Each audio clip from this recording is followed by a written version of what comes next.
Tanggap ng National Security Council ang pagsang-ayon ng mayoryang Pilipino sa resulta ng Pulse Asia Survey sa Transparency Report sa usapin ng West Philippine Sea.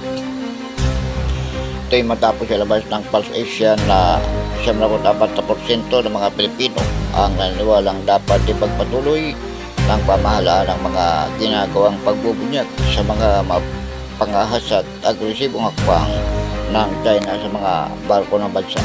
Ayon kay National Security Advisor Eduardo Año, nagpapasalamat sila sa sambayan ng Pilipino sa tiwalang ibinigay sa National Task Force West Philippine Sea.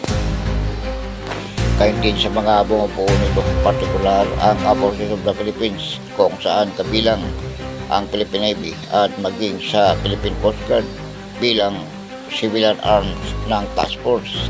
Sa naturang survey, kapansin-pansin na 41% ng mga respondent ang nagpapahayag o nagpahayag ng mataas na tiwala sa Coast Guard sa paghahatid ng tama at napapanahong ulat sa West Philippine Sea. Ayon kay Año, ito'y hindi lamang nagpapakita ng mabuting pagtatrabaho, kundi pagkakaisa bilang isang bansa na harapin ang mga pagpapatuloy na hamon sa soberanya ng bansa at kung ano ang para sa mga Pilipino. Ako si Edwin Moreno sa DWRT 103.9 News 7.